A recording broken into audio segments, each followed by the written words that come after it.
is this like our first date? First date? Yeah. I think we're just hanging out. What's the difference?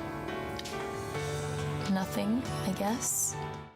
Ooh, what can that mean? Well, you will find out by watching the motion picture Stay. It is an independent film that was made in Japan, but it does have a Saskatoon connection, and that connection is with us today. Christopher Rathbone, originally from Saskatoon, but now living in Japan, and has for a while. So first of all, may I say Ohio? Ohio gozaimasu. Yes, thank you. Now, just a morning greeting, because obviously it is morning there. We appreciate you getting up to speak with us today.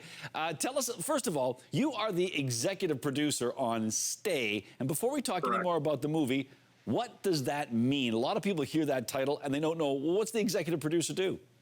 Well, in my case, it involves, getting the financing together for the movie. We had to actually, in the end, we were doing crowdfunding, which went very well, and also the promotion, and I've given some advice on some legal aspects of the film.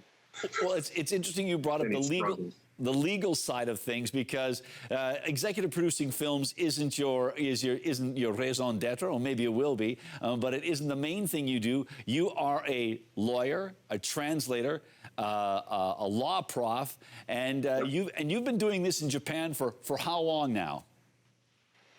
Well, I guess all those roles together, it's been about 10 years, and since I graduated from Hokkaido University with an LLM shortly after I finished my my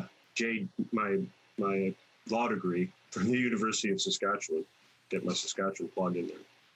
Okay. So I have good Saskatchewan credentials, I believe. Oh yes, you most certainly do. So, some we may not have time to get into. But anyhow, let's talk a little bit about Stay. So as a lawyer and a professor and a translator, how did you get involved with this film project?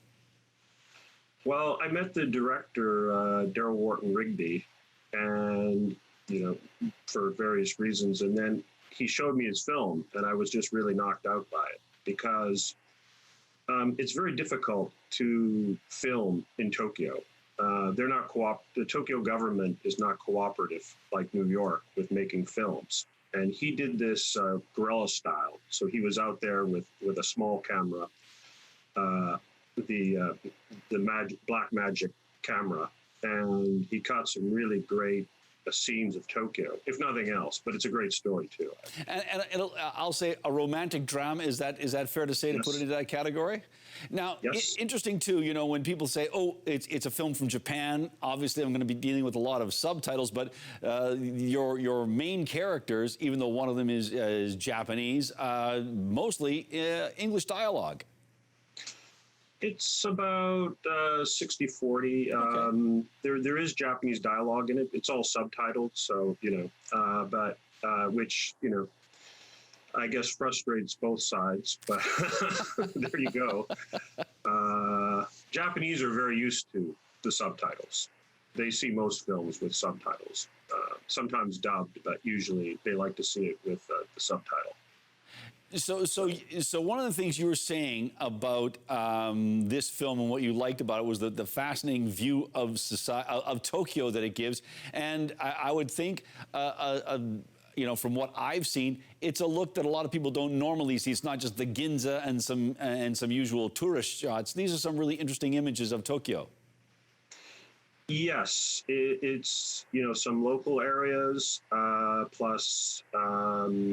There's the Tsukiji fish market, which is now actually moved, but and the Asakusa, and there's, I think, within the Tokyo Dome area, and there's within a local neighborhood in Tokyo. And I think the interesting thing, if you compare it to a movie, let's say like Lost in Translation, there's some really great shots of Tokyo in Lost in Translation, but most of it is shot on a sound stage. Most of it is not in actually in Tokyo. This is all in Tokyo. And there's not so many, there's some indoor scenes, but there's a lot of outdoor.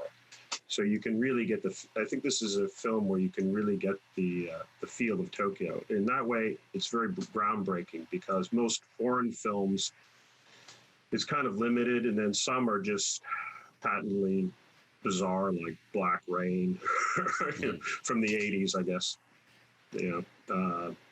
Now, this film came to you in so many respects, but now that you've had your taste of, being involved in a production as the executive producer, does this mean that this is going to maybe be something you pursue for other films down the road? Well, we're looking to make a film that will be mostly shot in Sapporo. That's our next project. It's called Polaris, the North Star. Where can people in Saskatchewan, in Canada, see Stay? Well, people in Canada are very lucky because they can see it for free on Tubi. Okay, all right, okay, fair enough then. The only place that we're allowing it to be shown on Tubi. And in the rest of the world, if you're in the US, it's on Amazon and also on Amazon in Japan and the UK. You've come a long way from being a server at the Parkland Hotel in Dorntosh, Saskatchewan. So we'll just leave it at that. Leave it at that. I knew you were going to do something like that. I had to. Anyhow, great talking to you. Congratulations on the film. Hopefully we talk to you soon. Enjoy the holiday season. I hope you and your family are staying safe. And I'll just simply say for doing this, domo arigato. Domo arigato.